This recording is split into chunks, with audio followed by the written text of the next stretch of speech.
Sir आज आप यहाँ तशरीफ़ लाए हैं और ऐसा हो नहीं सकता कि मैं बानो आपा और अशफाक अहमद साहब की गुफ्तगू ना करूँ। तो उनके साथ आपने बड़ा टाइम गुजारा है, ये इतना गहरा ताल्लुक़ कैसे बना? यार बाबा जी इशफाक साहब से तो हमने ताल्लुक़ इसलिए बनाया था कि ये बड़े मशहूर आदमी हैं, पीटीयू मिले मुझे जब पहली बार तो इनको सारे जानते हैं। मुझे काम मिल जाएगा एक्टिंग शेक्टिंग का। ठीक है। हम काम लेने गए थे, बाबे ने हमें काम लगा दिया। वो सूफ़ी मैंने लिखा था एक दफ़ा फेसबुक पे स्टेटस लगाया था कि लोहे का जंग और सूफ़ी का रंग एक दफ़ा चढ़ जाए तो नहीं उतरता। मैं गया था काम शाम मिलेगा, वो मोहब्बत इतनी करते थे, चाहत इतनी करते थे, तारीफ़ इतनी करते थे, खुश रखते थे। फिर मैं उनके साथ साथ फिरता रहा। जब ये जावी रिकॉर्ड होता था तो या मैं सेट पे होता था, ठीक है, या कैमरे के सामने होता था उनके साथ साथ। फिर वो ये ख्वाहिश निकल गई कि काम मिले। फिर अब बाबे ने जब लिखने की तरफ लगाया तो हम लिखने की तरफ लग गए। तो वहाँ से रिस्क आना शुरू हो गया। जब रिस्क आना शुरू हो गया फिर इशफाक साहब दुनिया से चले गए तो बानो अब्बा के साथ फिर सारे मरासिम रहे उनकी डेथ तक। ये दोनों बड़े तिलस्माती शख्सियात थे।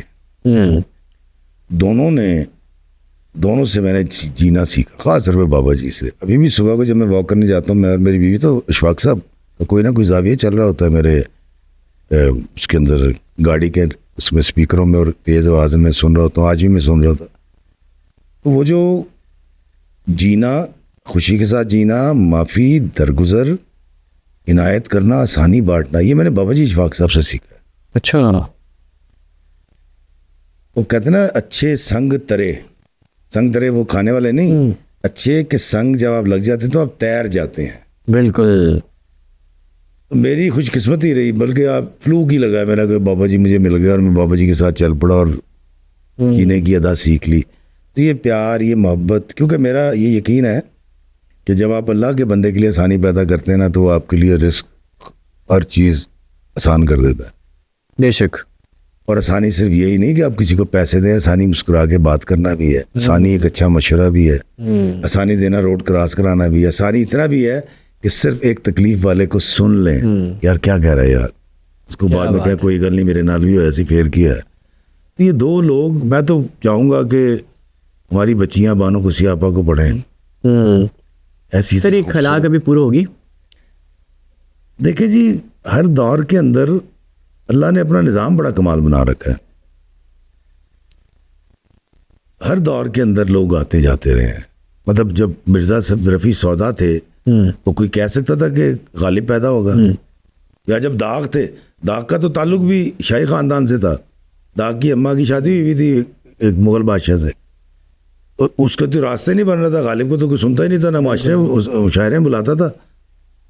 दाग के दौर के अंदर अल्लाह ताला गालिब को गालिब कर देता है। ऐसा हरगिज़ नहीं है। फैज़, इकबाल, इस तरह शायरी हो, इस तरह ये सारा काम, मेरा नहीं ख्याल ये सारे काम होते रहेंगे। अल्लाह ताला अपनी दुनिया का निज़ाम चलाता रहता। तो इशफाक साहब, बानो कुसी आपा और राइटर आएंगे और लिखेंगे। हो सकता है उन जैसा ना लिखें, उनसे कम लिखें, लेकिन तकरीबन स्कूल ऑफ थॉट वो, ये तो सिलसिला तो रब चीज़ चलता रहेगा। बानो आपा के साथ गुजरा हुआ कोई यादगार लम्हा आज बताएं हमें। यार इशफाक साहब के डेथ के बाद ना चौथा साल था। अच्छा। तो मैं उन दिनों ना एक प्रोग्राम किया करता था एक चैनल के साथ। ठीक है। तो मैंने कहा यार वो इशफाक साहब की बरसी आ रही है 7 को। उसने कहा अच्छा इशफी साहब मैं आपको गाड़ी और कैमरा दूं तो आप कुछ बना लाएंगे। मैंने कहा हाँ दे। उसने दिया। मैं दास्तान सराय चला गया। दास्तान सराय इशफाक अहमद के घर का नाम था। ठीक है। दास्तान सराय गया तो गेट के ऊपर वे होते थे रफ़ीक भाई, अभी भी हैं माशाल्लाह, अल्लाह उनको ज़िंदगी दे।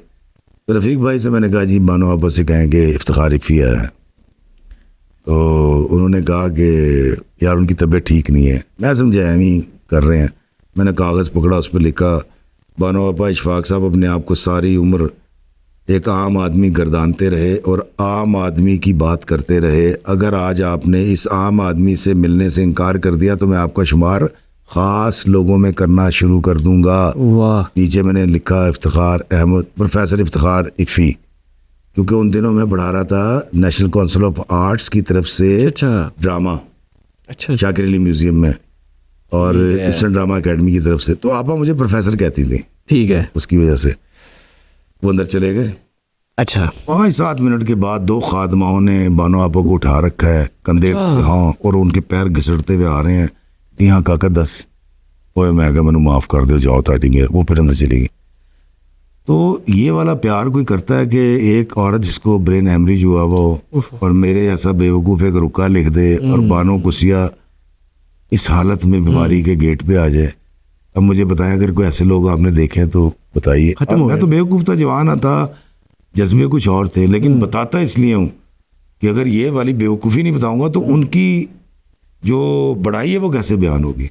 क्या बात है सर, आज के दौर में तो यकीनन ऐसे लोग खत्म ही हो गए हैं। नहीं, आज के दौर में भी हैं।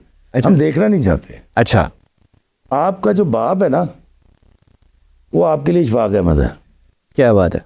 आपकी जो माँ है वो आपके लिए बानो कुर्सी है। वो आपके उस्ताद हैं, वो आपके मुर्शद हैं। वाह। आप उनसे लड़ते हैं कि जी मैनू मोबाइल दवाओ, मैनू नहीं पता, मैं मोटरसाइकिल लैनी है, वो जी साढ़े कॉलेज चेंज हो गया, असी तो टूर ते जाना है।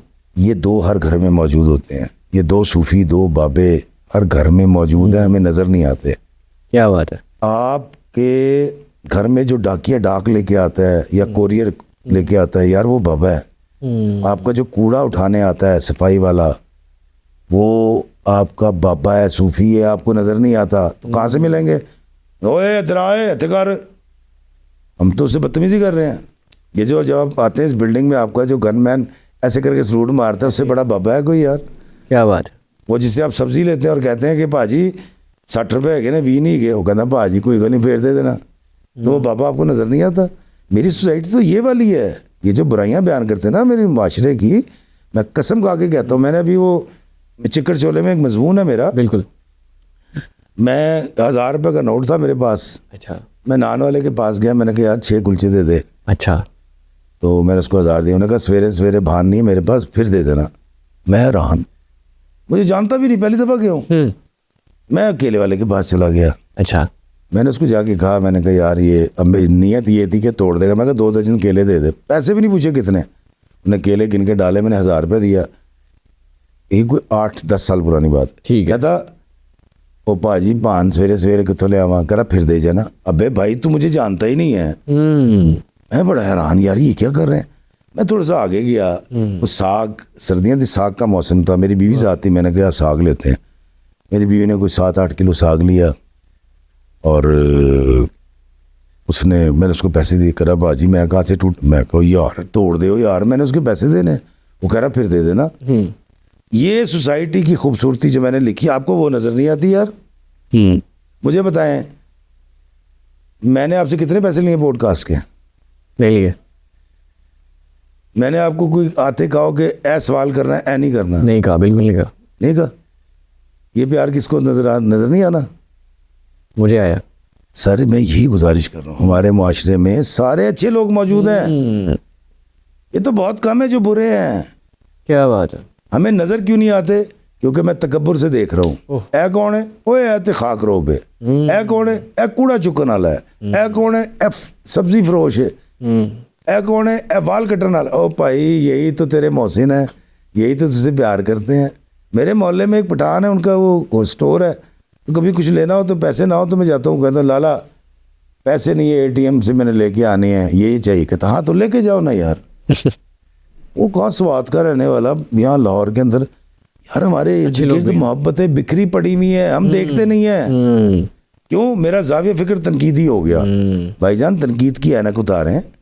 इससे खूबसूरत माशरा जहाँ आज भी 25-26 साल की उम्र तक एक बच्चा कोई 1 रुपया नहीं कमाता, सब माँ बाप कर रहे होते हैं। बेशक ऐसी है। और इससे अच्छा माशरा कहाँ आना है यार? हमें नज़र नहीं आ रहे बाबे।